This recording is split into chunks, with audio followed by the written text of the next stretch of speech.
بسم اللہ الرحمن الرحیم الرحمن علم القرآن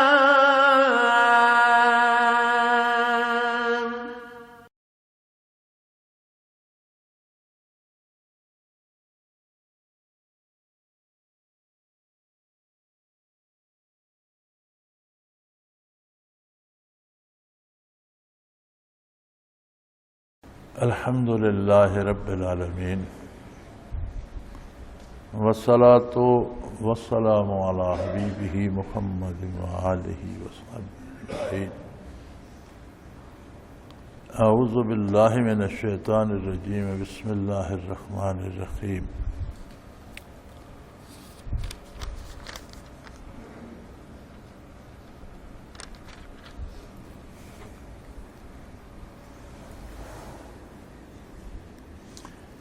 وَأَخَذَ الَّذِينَ ظَلَمُوا الصَّيْحَةُ فَأَصْبَحُوا فِي دِيَارِهِمْ جَاثِمِينَ كَأَن لَّمْ يَغْنَوْا فِيهَا أَلَا إِنَّ ثَمُودَ كَفَرُوا رَبَّهُمْ أَلَا بُعْدًا لِّثَمُودَ وَلَقَدْ جَاءَتْ رُسُلُنَا إِبْرَاهِيمَ بِالْبُشْرَىٰ قَالُوا سَلَامًا قَالَ سَلَامٌ فَمَا لَبِثَ أَن جَاءَ بِعِجْلٍ حَنِيذٍ فلما رأى أيديهم لا تصل إليه نكرهم وأوجس منهم خيفة قالوا لا تخف إنا أرسلنا إلى قوم لوط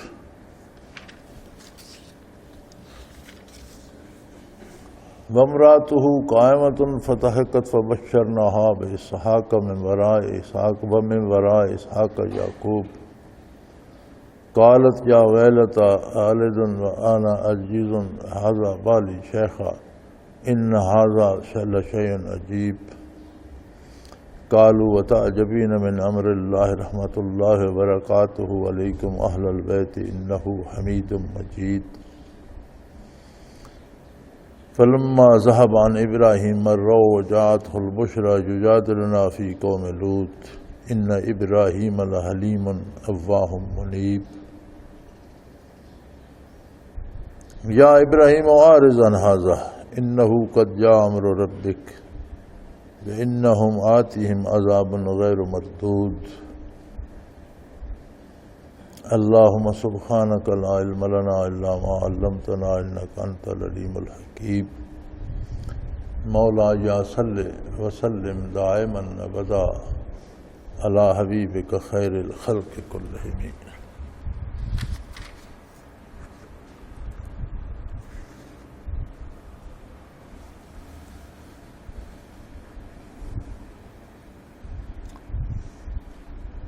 حضرت صالح علیہ السلام اور ان کی قوم سمود کا تذکرہ چل رہا تھا،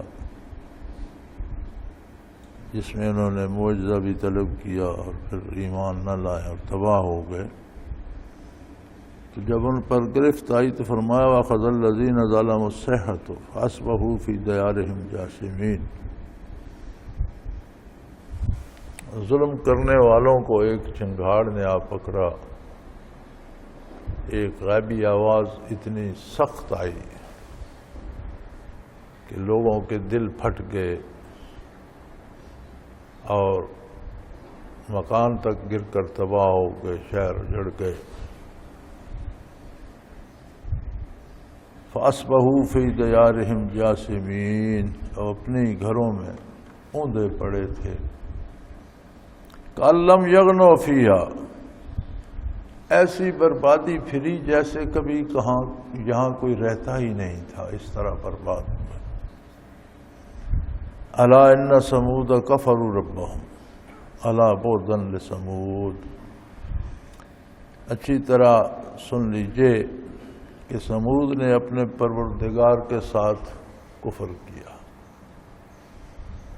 اس کی نعمتوں کا انکار کیا، اس کی عظمت کا اقرار کیا، اس کے ساتھ شرک کیا اور اپنے اللہ کے نبی کی بات نہ مانی، تو ان پر ایسا عذاب آیا کہ اس دنیا میں بھی تباہ ہو گئے اور عاقبت بھی تباہ ہو گئی۔ الا بعدا لثمود، اور ہمیشہ کے لیے انہیں پھٹکار پڑ گئی، اللہ کی رحمت سے محرومی ان کا مقدر بن گئی۔ حالانکہ اگر صالح علیہ السلام کا دامن تھام لیتے تو شرف صحابیت سے سرفراز ہوتے۔ آنے واحد میں کفر کی ظلمتوں سے نکال کر انہیں اللہ عجیب عظمتوں سے آشنا کر دیتا۔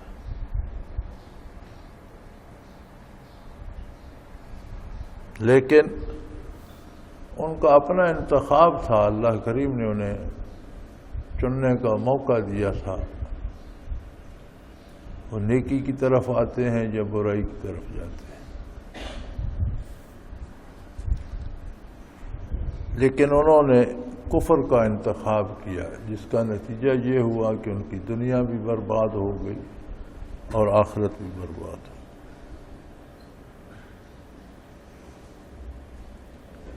اسی طرح قوم لوط کا تذکرہ ہے، جو حضرت لوط علیہ السلام کی قوم تھی۔ جب ان کی طرف سے انتہا ہو گئی تو دنیا میں فرماتے ہیں کہ پہلی دفعہ ہم جنس پرستی قوم لوط نے شروع کی تھی، اسی لیے اسے آج تک لواطت کہتے ہیں، قوم لوط کی طرف منسوب کرتے ہیں۔ لوط علیہ السلام نے انہیں بہت سمجھایا، بہت کوشش کی، بڑی محنت کی، لیکن ان کی برائی بھی بڑھتی گئی اور اپنے نبی کے ساتھ دشمنی اور عناد کا راستہ انہوں نے اختیار کیا اور ایذا دیتے تھے، اللہ کے نبی کو تنگ کرتے تھے، پریشان کرتے تھے۔ تو اللہ نے ان پر جب عذاب بھیجا تو وہ فرشتے پہلے ابراہیم علیہ السلام کے پاس بشارت دینے کے لیے، خوشخبری دینے کے لیے آئے۔ کتنی قوموں کا ذکر گزر چکا ہے کہ جن پر تباہی آئی، اور اسی ایک ماحول میں اللہ کا نبی بھی موجود تھا، اس کے پیروکار اور ماننے والے بھی موجود تھے۔ وہی عذاب جو دوسروں کو تباہ کر رہا تھا ان کے لیے ابر رحمت کا سبب بن گیا، ان کے لیے آرام اور کرم کا سبب بن گیا۔ اب یہی فرشتے لوط علیہ السلام کی قوم کی طرف جا رہے ہیں، اس ساری قوم کو بہت بری طرح تباہ برباد کر دیا گیا، اور وہی فرشتے پہلے ابراہیم علیہ السلام کے پاس پہنچے تو بشارت دے رہے تھے، خوشخبری دے رہے تھے، خوشی کی نوید سنا رہے تھے۔ تو اس کا مطلب یہ ہے کہ اللہ کریم نے انسان میں جو معرفت کی استعداد رکھی ہے، جسے اس نے امانت کہا ہے، یہ اس کی بہت بڑی نعمت ہے۔ لیکن اگر انسان اس سے خود آشنا ہو تو کسی کے گھر میں جواہرات بھی پڑے ہوں اور اسے خبر نہ ہو تو ان کے پڑے رہنے یا نہ پڑے رہنے سے کیا ہوگا؟ جسے قیمت کی خبر ہو، جس سے ان کی قیمت کا اندازہ ہو، اس کے لیے تو بہت بڑی بات ہو۔ تو معرفت الہی کی استعداد جو ہے یہ جواہرات سے قیمتی نعمت ہے، اور یہی حقیقی نعمت ہے، اور یہ ہر بندے کو، ہر پیدا ہونے والے کو عطا کی جاتی ہے۔ اب اگر وہ دنیاوی لالچوں میں، دنیاوی لذتوں میں، نفسانی خواہشات میں آ کر اسے تباہ کر دیتا ہے تو یہ اس کی اپنی زیادتی ہے۔ پھر بھی اللہ کا کرم اتنا وسیع ہے کہ اس نے پھر بھی توبہ کا، واپسی کا دروازہ کھلا رکھا۔ جب تک دم میں دم ہے، کسی لمحے احساس ہو جائے، رجوع اللہ کرے تو ہر شے پھر بحال ہو جاتی ہے، گناہ معاف ہو جاتے ہیں، استعداد بحال ہو جاتی ہے۔ لیکن انسان فطرتاً جلد باز ہے، مادی لذتوں پہ اور دنیاوی راحتوں پہ اور دنیاوی عہدوں پہ فدا ہو جاتا ہے اور آخرت کو بھول جاتا ہے۔ اسے یہ یاد ہی نہیں رہتا کہ میں کیا حاصل کر رہا ہوں اور کیا کھو رہا ہوں۔ جب اسے اندازہ ہوتا ہے تب وقت گزر چکا ہوتا ہے۔ یہی حال ان قوموں کا تھا۔ اب جیسا کردار ہو اس طرح کے نتائج سامنے آتے ہیں۔ یہی فرشتے ابراہیم علیہ السلام کے پاس پہنچے تو انہیں خوشخبری دینے لگے۔ خوشخبری دینے کے لیے آئے، چونکہ انسانی شکل میں آئے تھے، تو آ کر انہوں نے قالوا سلاما، سلام عرض پیش کیا۔ قالا سلام، آپ نے بھی آپ کو سنے سلام فرمایا۔ فما لبث ان جاء بعجل حنیذ، اور انہوں نے کوئی دیر نہ کی، فوراً ایک بچڑا تل کر لے آئے۔ چونکہ ابراہیم علیہ السلام کے پاس مویشی تھے، ایک خوبصورت سا بچڑا بھون کر تل کر لے آئے مہمانوں کے لیے۔ انبیاء علیہ السلام کی نگاہ مبارک بہت وسیع ہوتی، لیکن ہمہ وقت بارگاہ الوہیت میں دستبستہ ہوتے ہیں۔ جو اللہ بتا دے وہی جانتے ہیں۔ غیب کا جاننا خاصہ اللہ کریم کا ہے۔ انبیاء کو بے پناہ علوم دیے جاتے ہیں، لیکن وہ علوم ان کی نبوت سے متعلق ہوتے ہیں۔ جتنے ضرورت ہوتے ہیں اس سے زیادہ اللہ تعالیٰ کر دیتا ہے، لیکن یہ علم غیب نہیں ہوتا، یہ اطلاع عن الغیب ہوتی ہے، یعنی غیب کی پر مطلع کر دینا، غیب بتا دینا۔ تو جو اللہ کریم بتا دیتا ہے وہ پتہ ہوتا ہے۔ اب ابراہیم علیہ السلام کے پاس آئے، انسانی شکل میں تھے، انہوں نے سمجھا کوئی مہمان آ گئے ہیں، سلام دعا ہوئی۔ ہر قوم کا جب کوئی آتا ہے یا کہیں ملتا ہے تو کچھ کلمات کہنے کا رواج ہوتا ہے۔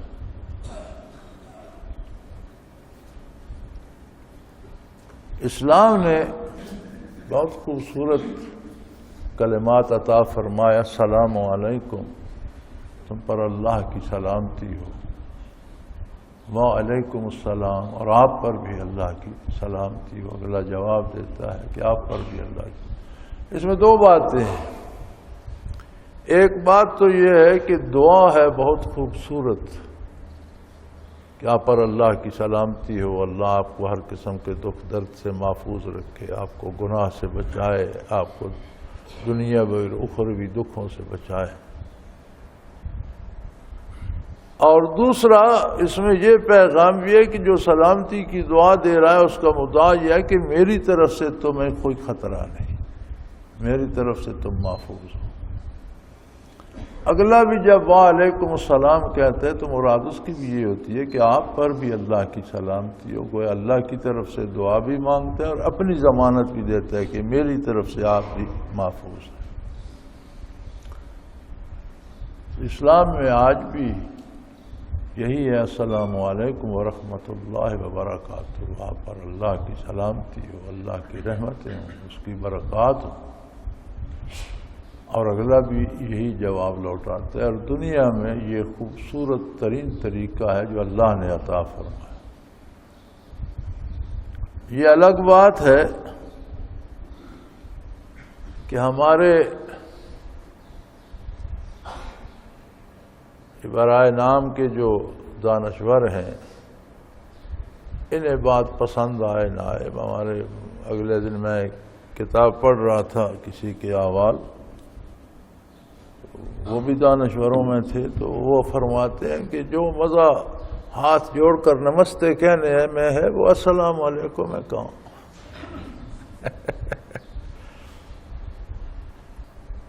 تو یہی ہماری جو تحقیق ہے اور ہمارے جدید دانشوروں کی تحقیق ہے، اس نے ہمیں کہیں کا نہیں چھوڑا۔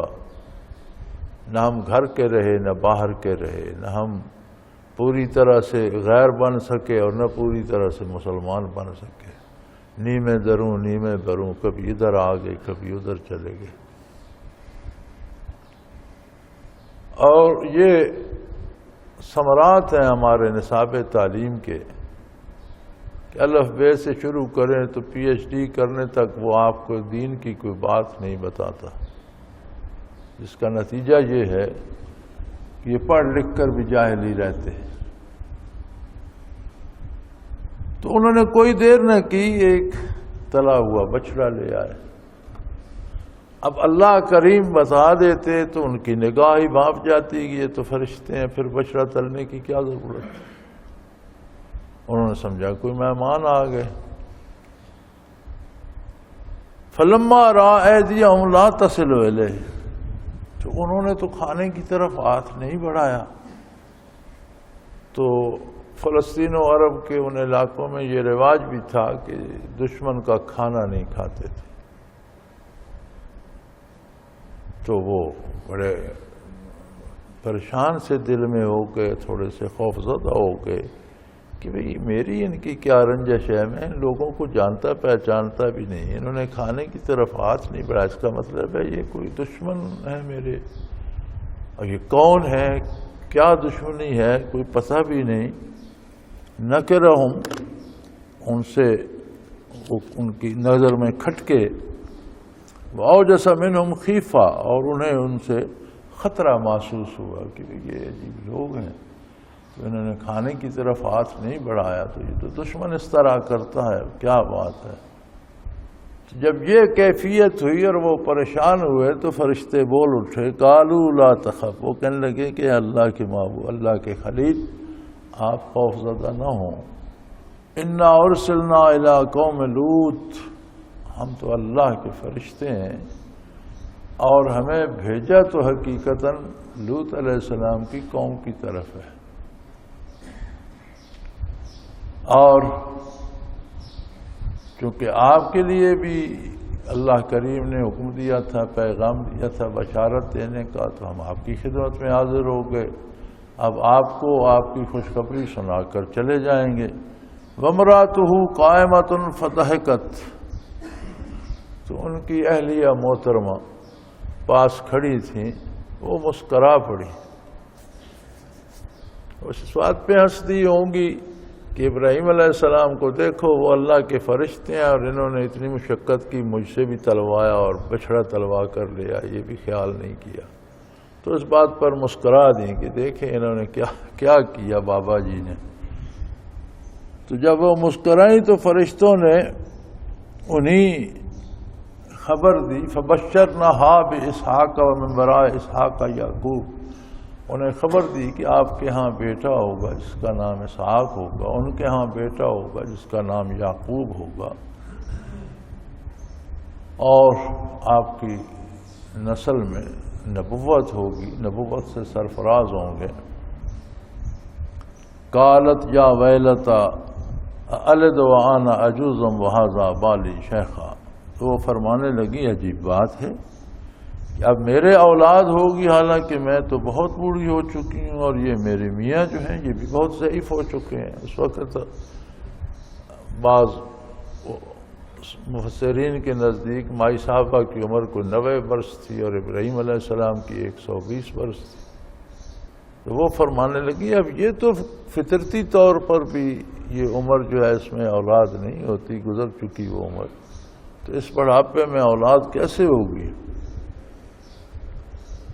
ان ھذا لشیء عجیب، یہ تو بڑی عجیب بات بتائی ہے تم لوگوں نے، یہ تو بڑی عجیب بات ہے کہ اب اس عمر میں خاتون کی اولاد ہوگی، یا میاں کا یہ عالم ہے تو وہ صاحب اولاد ہوں گے، بڑی عجیب بات ہے۔ تو فرشتے عرض کرنے لگے قالوا اتعجبین من امر اللہ رحمت اللہ وبرکاتہ علیکم اہل البیت، کہ اے صاحب خانہ، آپ اللہ کی رحمت اور اس کے کرم پر حیرت زدہ کیوں رہ گئی ہیں؟ آپ کی تو ساری عمر اللہ کے خلیل کے ساتھ گزری ہے، اور آپ کی ساری عمر معجزات اور عجائبات دیکھتے گزری ہے، آپ نے تو ساری عمر دیکھا، اسباب کچھ تھے نتائج کچھ ہوئے، بادشاہ نے آگ میں پھینکوا دیا، گلزار ہو گئی، بادشاہ کو شکست ہوئی اور حضرت فاتح رہے، پھر سفروں میں جو کچھ پیش آیا، پھر کہاں تک عمر گزری، تو سارے حادثات اور سارے واقعات آپ کی آنکھوں کے سامنے ہوئے، آپ اللہ کے خلیل کے گھر میں آپ نے عمر گزاری اور بے پناہ عجائبات اور معجزات دیکھے، تو آپ کیوں حیران ہو رہی ہیں؟ یہ کون سی عجیب بات ہے؟ اللہ قادر ہے جب چاہے جو چاہے کرے۔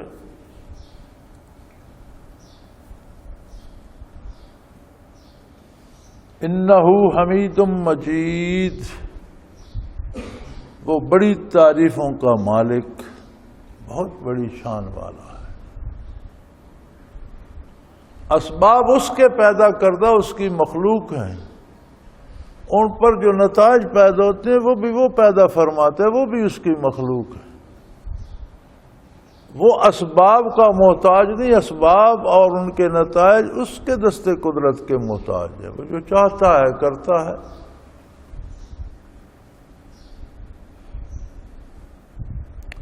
فلما ذهب عن ابراہیم الروح وجاءته البشرى یجادلنا فی قوم لوط۔ سبحان اللہ۔ پایا جب ابراہیم علیہ السلام سے وہ جو کھٹکا تھا وہ نکل گیا اور بشارت سنی اولاد کی اور بہت خوش ہوئے، تو جب وہ دل پہ مسرت آئی، خوشی آئی، تو یجادلنا فی قوم لوط، اللہ کریم فرماتے ہیں کہ ابراہیم خلیل اللہ میرے ساتھ قوم لوط کے بارے جھگڑنے لگے، جھگڑنے تک گئے کہ بار الہ انہیں تباہ کیوں کرتا ہے، انہیں توبہ کی توفیق دے دے، تیری بارگاہ میں کیا کمی ہے، یہ برائی چھوڑ دیں، کفر سے باز آ جائیں، ہلاک ہوں گے تو اس دنیا سے بھی ہلاک ہوں گے، ہمیشہ جہنم میں سڑتے رہیں گے، تیری مخلوق ہے، تو ان پر رحم کر دے۔ اور دعا تک نہیں رہے، فرمایا یجادلنا، ہم سے جھگڑا کرنے لگے۔ انبیاء کا اپنا مقام ہوتا ہے، اللہ کی اپنی عظمت ہے، وہ اس کے محبوب ہیں، یہ خلیل اللہ ہیں۔ تو فرمایا جھگڑنے لگے قوم کے بارے میں، اللہ کریم کو ان کا وہ جھگڑا بھی پسند ہے، اور فرماتے ہیں ان ابراہیم لحلیم اواہ منیب، بے شک ابراہیم علیہ السلام بڑے نرم دل، بڑے تحمل والے، بڑے نرم دل اور اللہ کی طرف رجوع کرنے والے تھے۔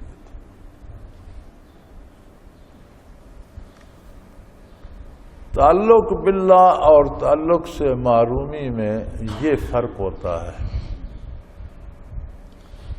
اب ان کا تعلق باللہ اس حد کا تھا کہ وہ چاہتے تھے کہ کافر سے بھی کفر دھل جائے، اسے توبہ کی توفیق مل جائے اور اسے اللہ کی رحمت نصیب ہو۔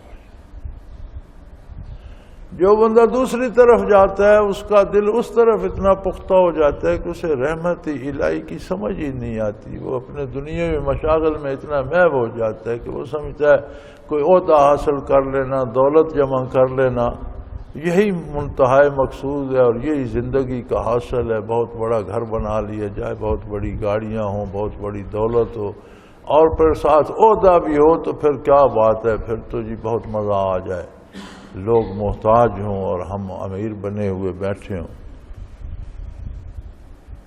تو ابراہیم علیہ السلام نرم دل، تحمل والے، حلیم، اواہ، نرم دل، منیب، اللہ کی طرف رجوع کرنے والے تھے۔ انہوں نے اللہ کے خلیل تھے، اولی العزم رسول تھے، انہوں نے وہ منزل پا لی تھی جہاں حقائق کی قدر و قیمت آتی ہے۔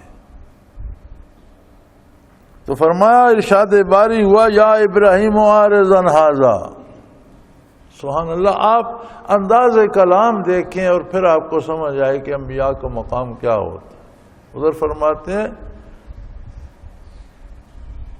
کہ یجادلنا فی قوم لوط، اور اس جھگڑے پر ابراہیم علیہ السلام کی تعریف کی جاتی ہے کہ یقیناً ابراہیم علیہ السلام بڑے نرم دل، بڑے حلیم، تحمل برداشت والے اور اللہ کی طرف رجوع کرنے والے تھے۔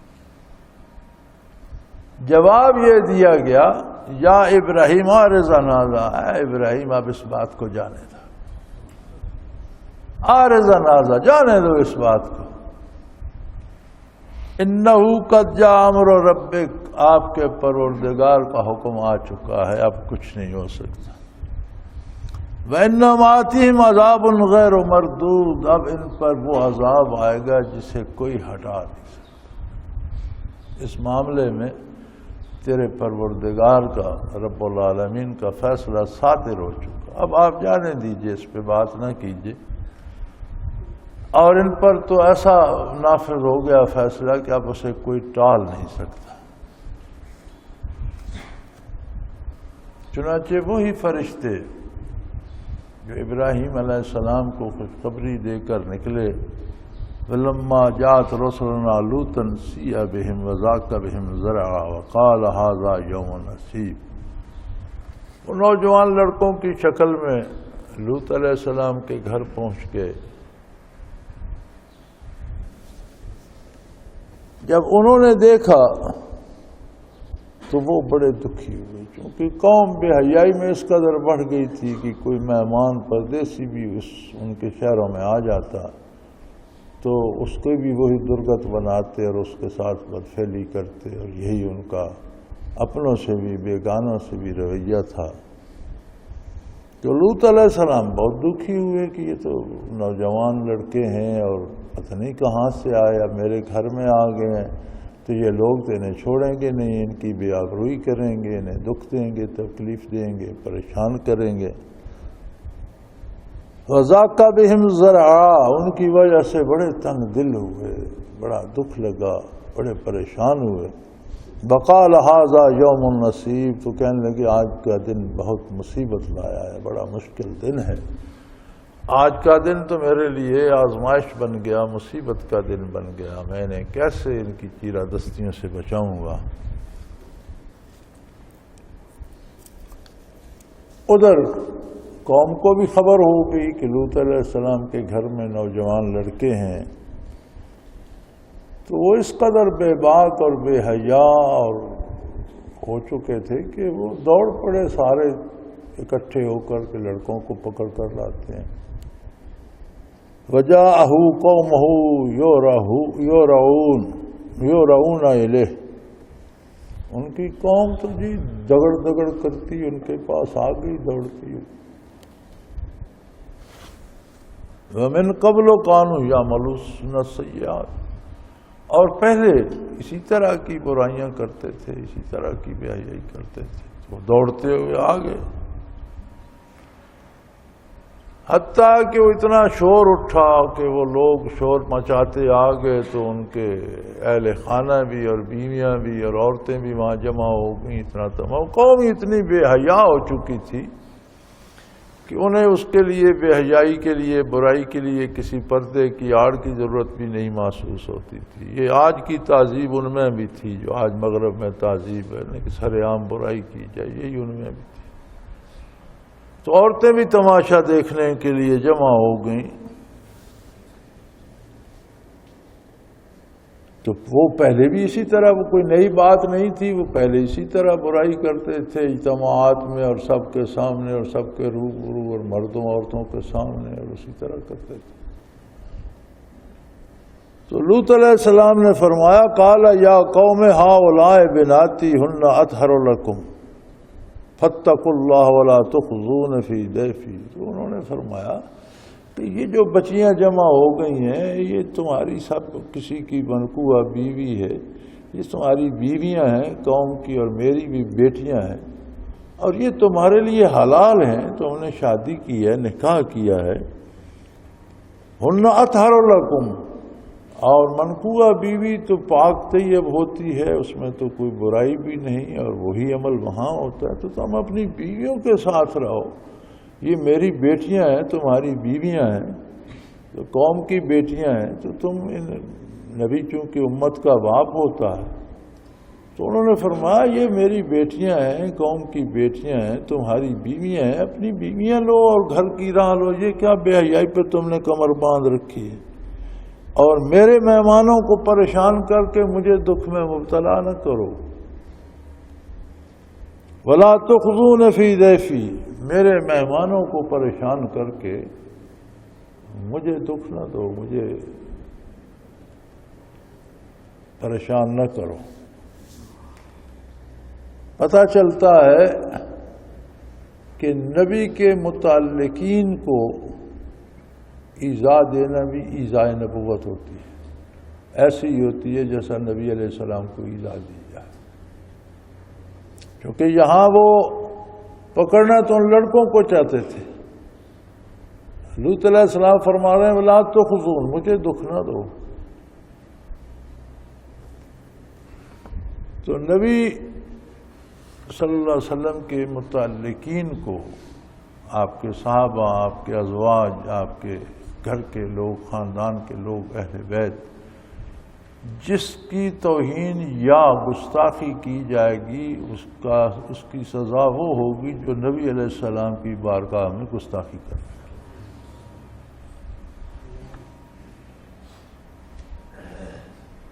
وہاں وہ قوم تھی جو اللہ کے نبی سے اس کے مہمان چھین کر ان کے ساتھ ظلم اور زیادتی کرنا چاہتی تھی۔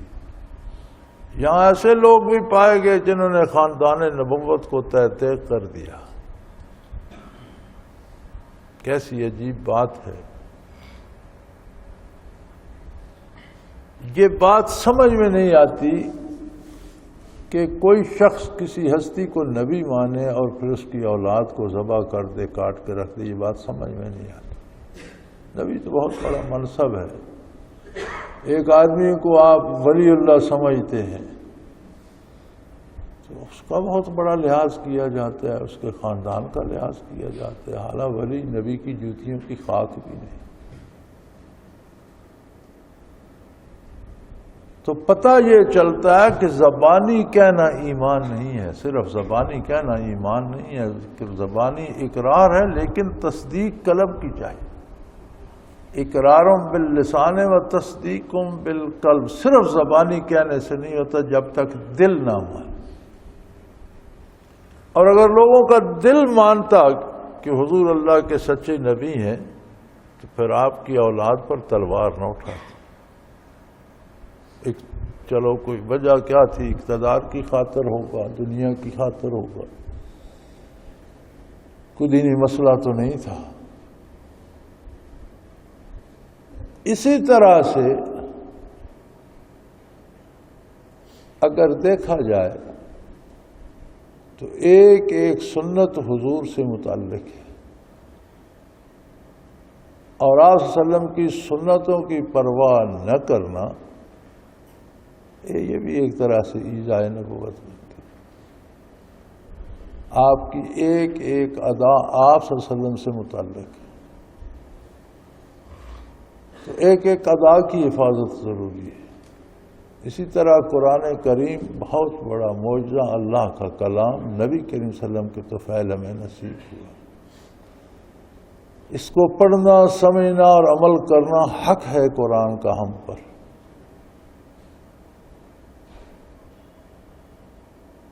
اور ساری عمر کھول کر نہ دیکھا جائے تو یہ بے رخی ہے، زیادتی ہے اپنے آپ کے ساتھ۔ اللہ کریم معاف فرمائے، معاملہ سارا حقیقت دل سے چلتی ہے، زبان تو صرف دعوے کرتی ہے۔ تو لوط علیہ السلام نے فرمایا یا قوم ہؤلاء بناتی ان اطہر لکم، یہ قوم کی بیٹیاں میری بیٹیاں ہیں، تمہاری منقوہ بیویاں ہیں، اور منقوہ بیوی تو طیب، پاک اور حلال ہوتی ہے۔ فاتقوا اللہ، اللہ کا خوف کرو، اتنی گستاخی نہ کرو، اتنی زیادتی نہ کرو، اللہ کے غضب سے ڈرو۔ ولا تخزون فی ضیفی، میرے مہمانوں کے بارے میں مجھے دکھی نہ کرو، مجھے پریشان نہ کرو۔ الیس منکم رجل رشید، تم میں کوئی بھی بندہ بھلا آدمی، تم میں شریف آدمی کوئی بھی نہیں ہے۔ الیس منکم رجل رشید، تم میں کوئی بھی بھلا آدمی نہیں ہے جو تمہیں ان عادتوں سے روکے، اس برائی اور ظلم سے اور زیادتی سے روکے۔ تو وہ کہنے لگے قالوا لقد علمت ما لنا فی بناتک من حق، وہ کہنے لگے یہ بات تو آپ پہلے جانتے ہیں، آپ نے بھی یہاں عمر بسر فرمائی، ہم بھی آپ کے سامنے عمریں گزار رہے ہیں، آپ کو پتہ ہے ہمیں تو عورتوں میں کوئی رغبت ہی نہیں ہے، ہمیں آپ کی بیٹیوں سے کوئی تعلق ہی نہیں ہے، ہمیں تو خاتون میں تو کوئی رغبت ہی نہیں ہے۔ وَإِنَّكَ لَتَعْلَمُ مَا نُرِيدُ، اور آپ کو اچھی طرح پتہ ہے کہ ہم کیا مطالبہ ہے ہمارا، ہم کیا چاہتے ہیں، یہ آپ جانتے ہیں۔ تو بڑے پریشان ہوئے، فرمانے لگے قَالَ لَوْ أَنَّ لِي بِكُمْ قُوَّةً أَوْ آوِي إِلَىٰ رُكْنٍ شَدِيدٍ، وہ کہنے لگے کاش میرے ساتھ بھی کوئی ایک طاقت ہوتی، اتنے لوگ ہوتے کہ میں تمہارا مقابلہ کر سکتا، یا میرے ساتھ بھی کوئی ایک جتھا ہوتا، ایک مضبوط قبیلہ ہوتا، تو میں تمہارے دانت توڑ کے تمہارے ہاتھوں پہ رکھ دیتا اور تمہیں تمہاری بات کا جواب مل جاتا، مگر کاش ایسا ہوتا، میرے پاس تو وہ طاقت نہیں ہے۔ جب یہ عالم بے بسی اللہ کریم نے دیکھا، فرشتوں کو حکم دیا، انہوں نے کہی قالوا یا لوط انا رسل ربک، انہوں نے نوجوان لڑکوں نے کہا کہ اے لوط علیہ السلام پریشان نہ ہوں، ہم انسان نہیں، ہم اللہ کے فرشتے ہیں، اور یہ ہمارا نوجوان لڑکوں کی شکل میں آنا یہ ان کے لیے اتمام حجت تھا، آپ کی بات آج بھی سن لیتے تو بچ جاتے، لیکن یہ بد نصیب قوم ہے، انہوں نے آج بھی آپ کی مخالفت کی۔ لن یصلوا الیک، انہوں نے عرض کی کہ اللہ تعالیٰ اب یہ آپ کا کچھ نہیں بگاڑ سکتے، ہم اللہ کی طرف سے بھیجے ہوئے فرشتے ہیں اور ہم ان کا قلعہ کما کرنے آئے ہیں۔ پھر بھی یہ اللہ کا کرم ہے کہ اس نے ہمیں انسانی شکل میں آپ کے پاس بھیجا، اور انہوں نے دیکھا آپ انہیں روک رہے ہیں، آج بھی یہ رک جاتے، آپ کی بات مان لیتے تو ان سے عذاب الہی ٹل جاتا، انہیں توبہ کی توفیق نصیب ہو جاتی، یہ عذاب سے بچ جاتے۔ تو یہ ان کے لیے آزمائش تھی۔ اب آپ بے فکر ہو جائیے، ان کا ہاتھ آپ تک نہیں پہنچ سکتا۔ فَأَسْرِ بِأَهْلِكَ بِقِطْعٍ مِّنَ اللَّيْلِ، اور آخری رات میں اپنے گھر والوں کو ساتھ لے کر اس بستی سے نکل جائیے۔ وَلَا يَلْتَفِتْ مِنْكُمْ أَحَدٌ، اور آپ میں سے کوئی بھی مڑ کر نہ دیکھے۔ یہ بڑی عجیب بات ہے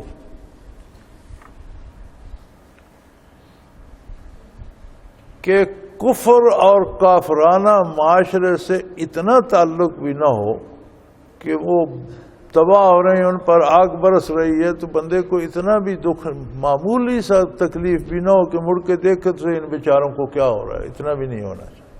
کفر کفر ہے، دین دین، اور کفر اللہ کی بارگاہ میں گستاخی ہے، انبیاء کے ساتھ گستاخی ہے، بہت بڑی محرومی ہے۔ مومن اور کافر کے دنیاوی معاملات تو چل سکتے ہیں، قلبی رشتہ نہیں ہو سکتا۔ اور پھر دیکھ لیجئے کہ آپ کے متبعین جو تھے ان سب کو تو آپ کا اہل، آپ کا خاندان قرار دے رہے ہیں۔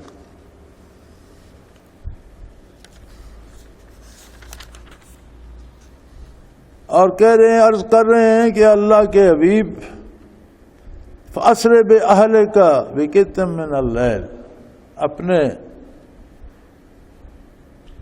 گھر والوں کو لے کر چل دیں رات کے کچھ پہر۔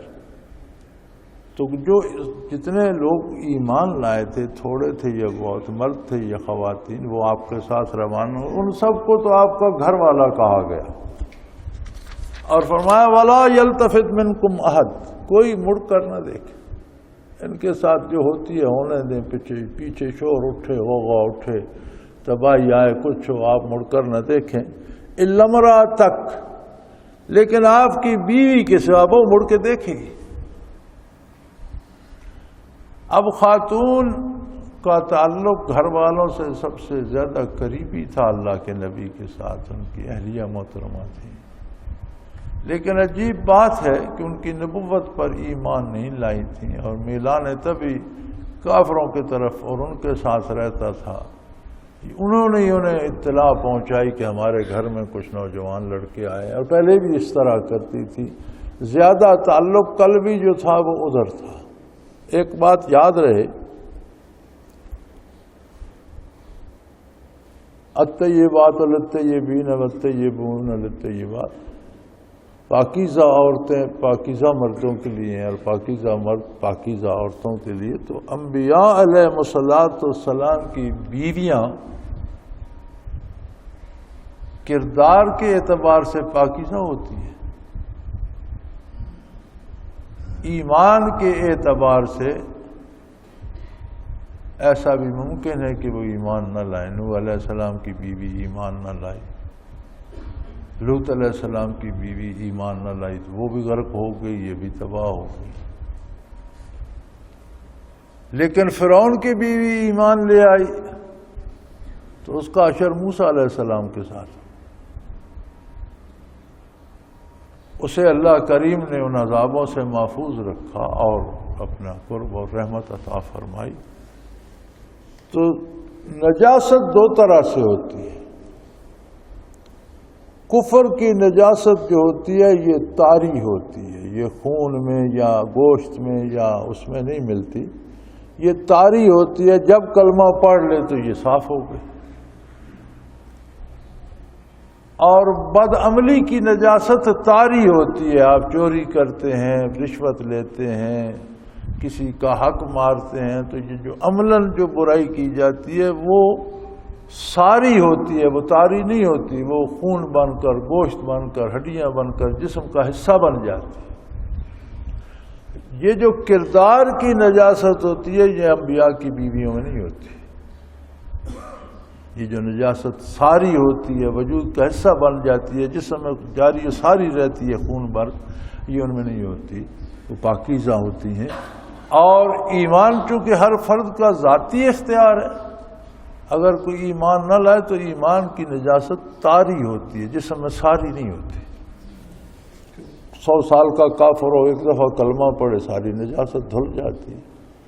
لیکن ایک دن بھی حرام کھایا، ساری عمر کلمہ پڑھتے رہو تو وہ دھلتا نہیں، بلکہ نبی کریم نے فرمایا کہ جو گوشت حرام سے بنتا ہے النار اولی بہ نبت من السحت، ہیرا پھیری سے، ناجائز ذرائع سے، حرام سے جو گوشت بنا، جو آپ نے مال حرام کھایا اس سے جو جسم کے حصے بنے، النار اولی بہ، وہ آگ ہی کا حقدار ہے۔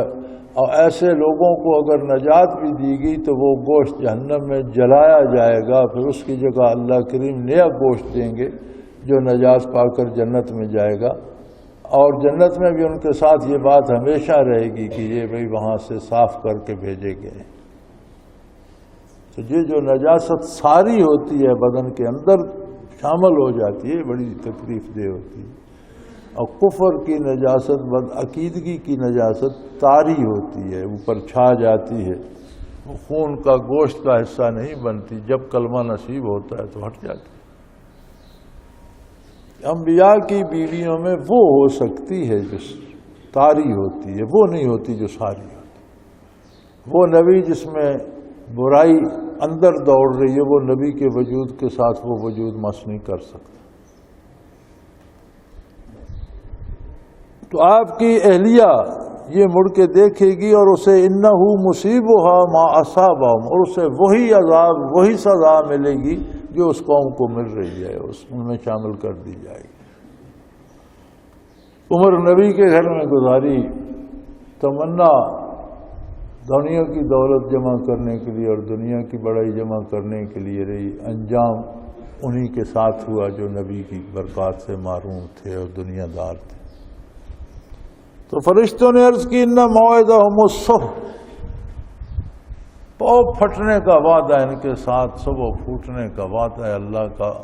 جب پاؤ پھٹے گی، ہر چیز بیدار ہوگی، نیند سے روشنی دیکھنے کی تمنا میں، صبح طلوع ہو رہی ہوگی، ان پر عذاب وارد ہو جائے۔ ان کے 4 بڑے بڑے شہر تھے، بہت جان آباد اور بہت بڑے بڑے شہر، تو ان پر اللہ کریم کی طرف سے پہلے تو پتھر برسائے گئے، اور فرمایا ایسے پتھر تھے جو ہر ایک کے نام کا تھا، یعنی وہ خطا نہیں جاتا تھا، آسمان سے گرتا تھا تو سیدھا اپنے نشانے پر آتا تھا، ہر ایک کے نام کا تھا کہ یہ اس کو لگے گا، اس میں خطا جانے کی کوئی بات نہیں تھی۔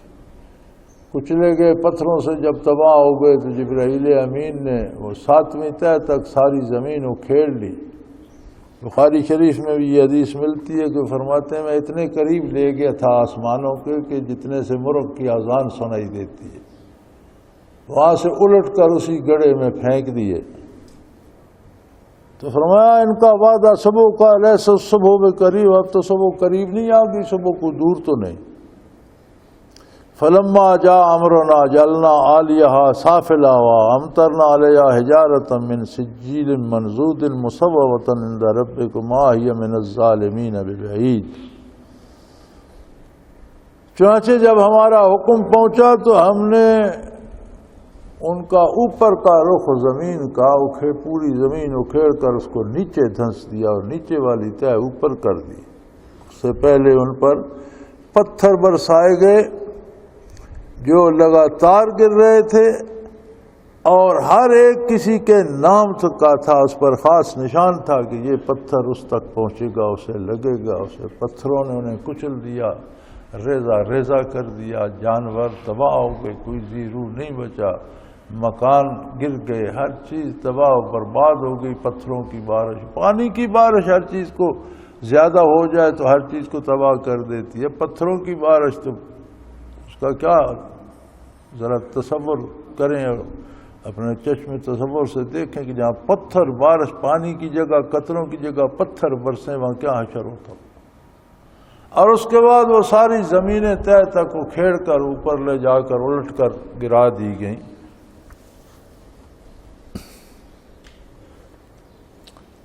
وہ جو گڑھا سا بن گیا تھا آج بھی وہ اس میں کئی دریا آ کر گرتے ہیں، اور ایک بڑی وہ بنی ہوئی ہے بہت بڑی جھیل سی، لیکن زندگی اس میں آج بھی نہیں۔ ان دریاؤں میں جو مچھلیاں بہہ کر آتی ہیں اس میں گرتے ہیں تو مر جاتی ہیں، اسے بحر مردار ہی کہتے ہیں، چھوٹا سا سمندر بنا ہوا ہے، اسے کہتے ہیں مردوں کا سمندر، بحر مردار۔ تو زندگی کے آثار آج بھی وہاں نہیں ہیں۔ جو باہر سے کوئی آ کے پانی میں دریا میں بہہ کر مچھلیاں آتی ہیں وہ مر کر پانی کے اوپر تیرنے لگ جاتی ہیں۔ لیکن یہ یہودی اور اہل مغرب جو ہیں یہ اس پانی کو متبرک سمجھتے ہیں۔ عجیب بات ہے، اس میں نمکیات اتنے ہیں کہ آدمی اگر اس میں اتر جائے تو وہ پانی کی سطح سے نیچے نہیں جاتا، وہ اسے اٹھائے رکھتے ہیں، تیرتا رہتا ہے۔ تو انہوں نے تو وہاں بڑا تماشا جوڑا ہوا ہے کہ اس سے یہ بیماری ٹھیک ہو جائے، یہ وہ بیماری، مرد عورتیں ننگے اس پہ تیر رہے ہوتے ہیں، برکات حاصل کر رہے ہوتے ہیں۔ جہاں عذاب الہی ہے وہاں سے انہیں برکات ملنے کی امید ہوتی ہے۔ یہ عجیب قوم ہے۔ اور فرمایا ہر ایک پر مسلسل پتھر گر رہے تھے اور ان پر اللہ کے خاص نشان بھی تھے۔ وما ہی من الظالمین ببعید، اور جو لوگ غلط کار ہوتے ہیں، جو انبیاء علیہ الصلوۃ والسلام کی مخالفت کرتے ہیں، اطاعت نہیں کرتے، بات نہیں مانتے، دعوت کو ٹھکرا دیتے ہیں، عذاب ان سے کبھی دور نہیں ہوتا، درمیان میں ایک پردہ ہی ہوتا ہے، اللہ جب چاہے پردہ ہٹا دے عذاب وارد ہو جاتا۔ ان میں اور عذاب میں کوئی فاصلہ نہیں ہوتا، جہنم میں اور ان میں کوئی دوری نہیں ہوتی، اللہ کے غضب میں اور ان میں کوئی اتنی دوری نہیں ہوتی، ایک پردہ ہی ہوتا ہے۔ اگر دنیا میں بھی رہیں تو اسی عذاب کے پرتاؤ کے نیچے جیتے ہیں، اور اندر سے جلتے رہتے ہیں۔ باہر سے بے شک لباس اچھا پہنے رکھیں، گاڑی اچھی ہو، محل اچھا ہو، لیکن اندر بھانبڑ بلتے رہتے ہیں، اور پھر جب وہ پردہ ہٹتا ہے تو واضح عذاب میں چلے جاتے ہیں۔ ظلم کرنے والوں سے، ناخلفوں سے، بدکاروں سے عذاب دور نہیں ہوتا، ظالموں سے کبھی عذاب دور نہیں ہوتا۔ وآخر دعوانا ان الحمد للہ رب العالمین۔ اللہ اللہ اللہ اللہ اللہ اللہ اللہ اللہ۔ حضرت امیر محمد اکرم آبان مد ذلہ العالی دارالعرفان منارہ ضلع چکوال میں سالہ سال سے قرآن و حدیث کے اوپر خطابات کر رہے ہیں اور سلسلہ نقشبندیہ اویسیہ کے مطابق لوگوں کو ذکر الہی کی تربیت دے رہے ہیں۔ وہ قرآن پاک کی تفسیر ترتیب وار بیان کر رہے ہیں۔ تفسیر قرآن کو وہ موجودہ ملکی اور بین الاقوامی حالات کے مطابق بیان کرتے ہیں۔ موٹر وے سے کلر کہار کے انٹرچینج سے نکلتے ہوئے، کلر کہار کی جھیل سے ہوتے ہوئے میانی، بوچھال اور نور پور سے گزرتے ہوئے دارالعرفان منارہ پہنچ سکتے ہیں۔ حضرت امیر محمد اکرم آوان نے بچیوں اور بچوں کی دینی اور دنیاوی تعلیم کے لیے سقارہ اکیڈمی کے نام سے ایک درسگاہ بھی قائم کی ہے، جس کا افتتاح ملک پاکستان کے صدر جنرل محمد ضیاء الحق نے اپنے دست مبارک سے کیا تھا۔ وہ تمام احباب جو اسلام کی طلب رکھتے ہیں ان سے گزارش ہے کہ دارالعرفان منارہ ضلع چکوال میں امیر محمد اکرم آوان صاحب کے خطابات سے مستفید ہوں۔ وہ ہر جمعے کو نماز سے پہلے بیان فرماتے ہیں۔ ہر ماہ کی پہلی اتوار کو ماہانہ اجتماع ہوتا ہے جس میں آپ خصوصی خطاب فرماتے ہیں اور پاکستان کے چاروں صوبوں سے احباب اس اجتماع میں شرکت کرتے ہیں۔ اس کے علاوہ یہاں سال میں 2 مرکزی اجتماعات بھی ہوتے ہیں، ایک رمضان المبارک میں اعتکاف کا اجتماع اور دوسرا جولائی اور اگست میں 40 دن کا اجتماع ہوتا ہے جس میں روحانی تربیت کی جاتی ہے۔ اپنا خون سیماب دے کر اتنا ہم کر جائیں گے، نام آقا کا چمن میں پھر رقم کر جائیں گے۔